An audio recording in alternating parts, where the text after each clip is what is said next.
Top of the morning, Dan and Amy. President Trump mentioned this Michigan state representative yesterday at his briefing. State Representative Karen Whitsett, who tested positive for COVID-19. She's a Democrat state representative from Detroit. She started taking hydroxychloroquine on March 31, prescribed by her doctor after both she and her husband saw treatment for a range of symptoms. It was less than 2 hours, she said, before she started to feel relief.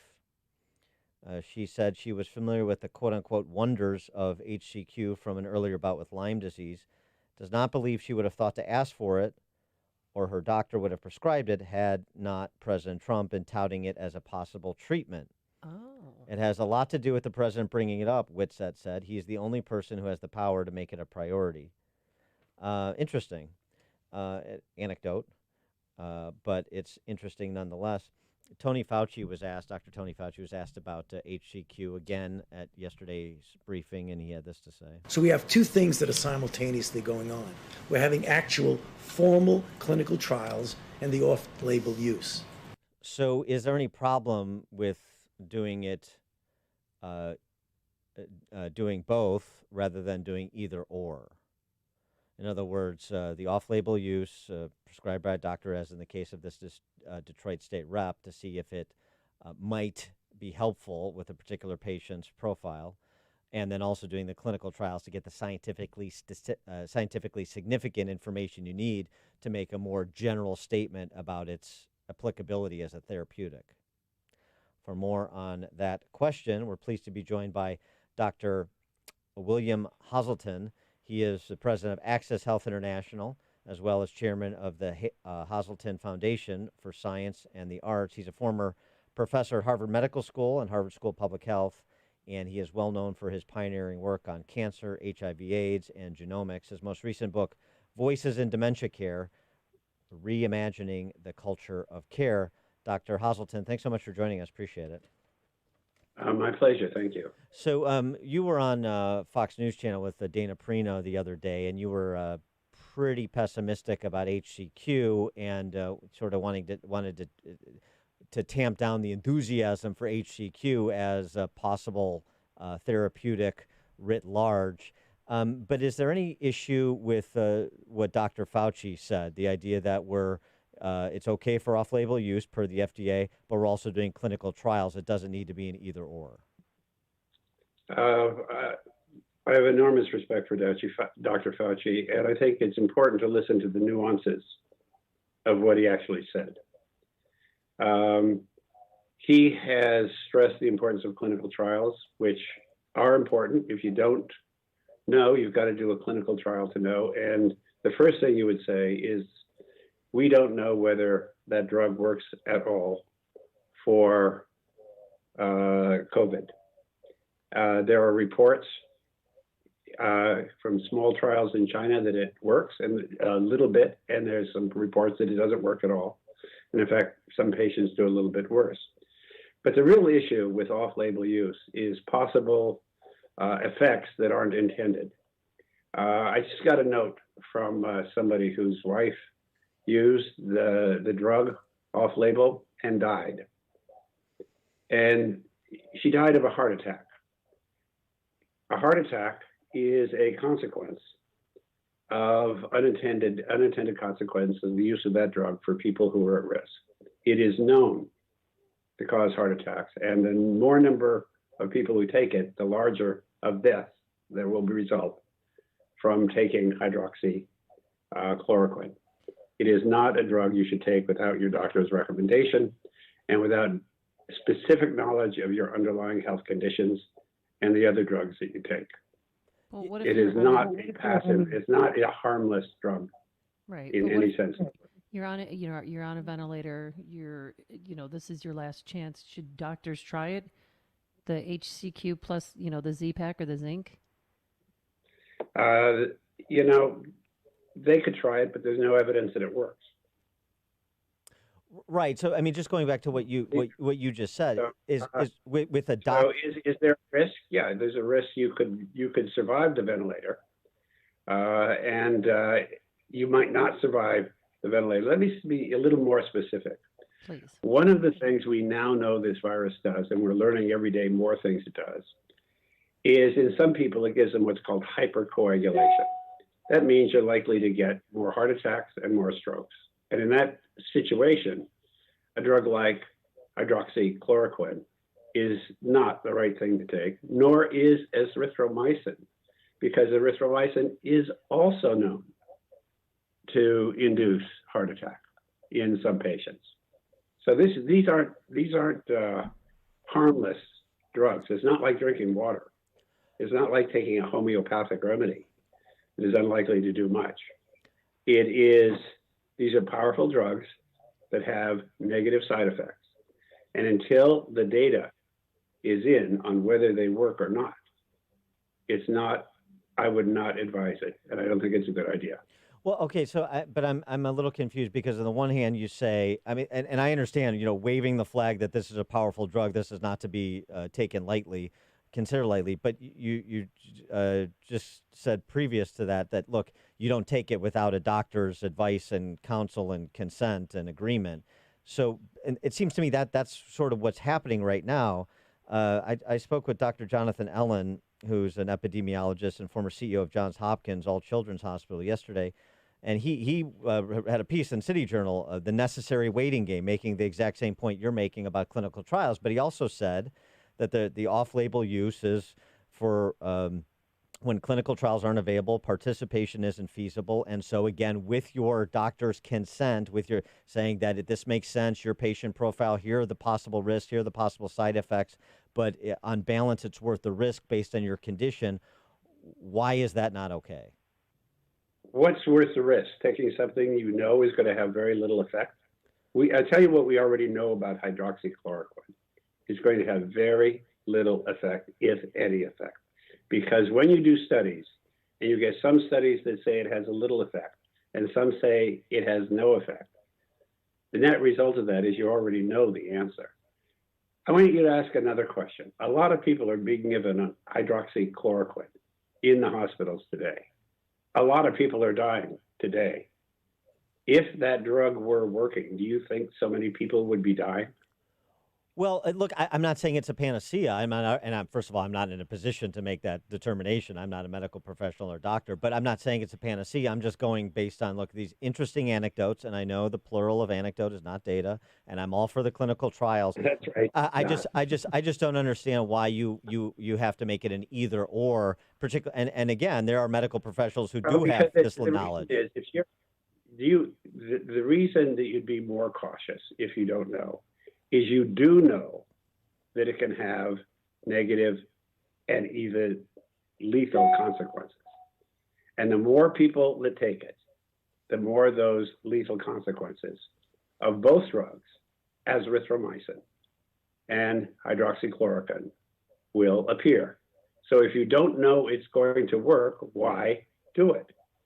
And if you know at best you give even the slightest chance, why do it? What about the study in France, though? Let me say that if you look back at the experience in other epidemics, I remember in the early days of the AIDS epidemic, there was a drug called Suramin, very, very similar to this. It had approved for some uses in tropical diseases. The French used it to treat HIV/AIDS. They thought it might work, drug very much like this. You may remember what happened to Rock Hudson, who used that drug. Yeah. All right. That is the kind of thing that you worry about. Was that the proximate cause of his death? And why people are pushing it as hard as they are is a mystery to me. You have to ask yourself, if you don't think a drug is going to work, why push it? And if it has lethal consequences, why push it? Wait. The Rock Hudson case, was the drug you're referring to, that was the proximate cause of his death? It was known to have toxic side effects. He had HIV/AIDS. Mm-hmm. Right. We went to France to be treated. That drug is known to have toxic side effects, and it may well have. We don't know that it's what caused his demise, but it well could have. And there were other trials. There was a Chinese herbal medicine that definitely killed a lot of people called Compound Q. That was tried off-label. And it definitely killed a number of people earlier than they needed to die. Um, So this isn't the first time. In almost every epidemic, before there is a proven drug to treat it, people try many, many things. It's not new. It's normal behavior. It's so totally understandable.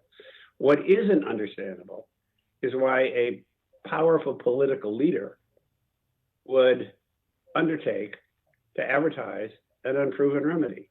The last time I saw this happen was Thabo Mbeki in South Africa, who promoted an herbal remedy for HIV/AIDS, and the net result is we believe, and there's good evidence, that over 300,000 people died as a result of that decision.